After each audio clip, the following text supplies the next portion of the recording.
Welcome to English literature class, students. Open page number 71 and start from here. Will we see you again soon in Washington? Asked the girl. The girl asked. The girl means Miss Fairchild. Miss Fairchild asked to uh, Mr. Easton that if she could meet him again soon in Washington. Mr. Easton said that not soon, I think, not soon, because my butterfly days are over, I fear. My youthful, my enjoyable days are over.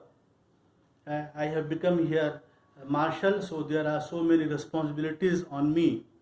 So my butterfly days are over, he said. I love the West, said the girl, irrelevantly, unnecessarily. She said, I love the West.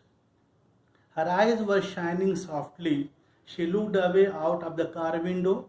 She began to speak truly and simply without the gloss of style, without the external show of style and manner.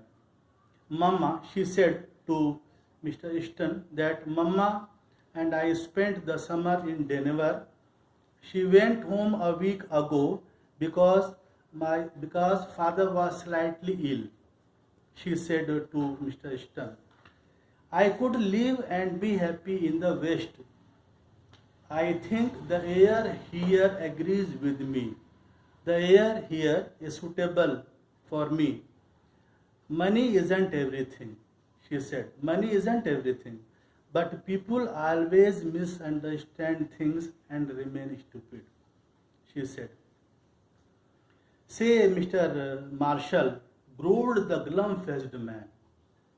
Student, you knew that who was the glum-faced man. He was the real marshal. He was the real marshal. He said, say, Mr. Marshall, growled the glum-faced man, this isn't quite fair. It is not good. I am needing a drink.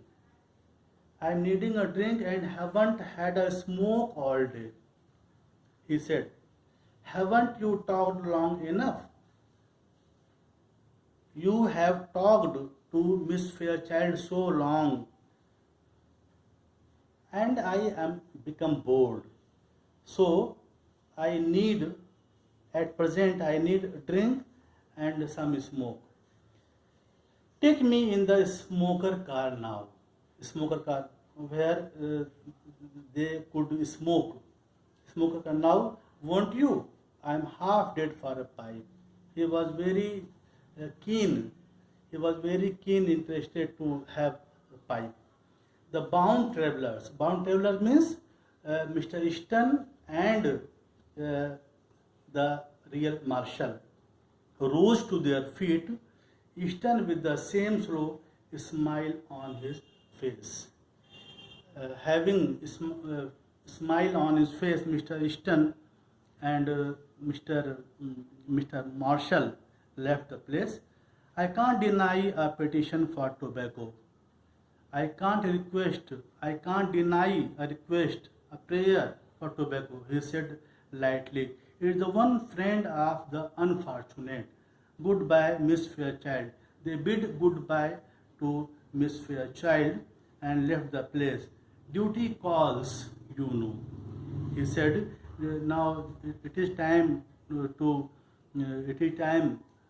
for duty, so I am going there. He held out his hand for a farewell. He bid farewell to Miss Fairchild and went from there. It is too bad you are not going east, she said. Reclothing herself, she reclothed herself with manner and style. But you must go on to Leavenworth, I suppose, she said. You are going. It is too bad you are not going east, but you must go on to Leavenworth prison, I suppose. I suppose. Yes, said Mr. Easton. I must go on to Leavenworth. The two men sidled down, moved furtively the aisle into the smoker. The two passengers in a seat nearby had heard most of the conversation. Two passengers were sitting nearby, where Mr. Easton and Marshall and Miss Fairchild were there. Said one of the persons said that Marshall's a good sort of chap. That Marshall is a good fellow man, a good sort of chap, fellow man. Some of these Western fellows are all right. Some of these Western fellows are all right. Pretty young to hold an office like that, isn't he? Asked the other. The other one asked, he is too young to hold the office of the marshal. Young, exclaimed the first speaker. Why? Oh, didn't you catch on? Say, did you ever know an officer to handcuff a prisoner to his right hand? All the while, what happened in the last? All the while, two passengers seated nearby have listened to their conversation. One says that he seems too young to be a marshal. The other says, Mr. Easton is not a marshal. He is the counterfeiter. He is the counterfeiter.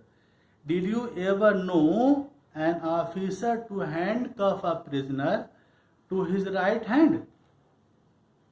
This ending surprises the readers and makes the story interesting. Students, you must know that Mr. Easton's right hand bound with the left hand of the real marshal.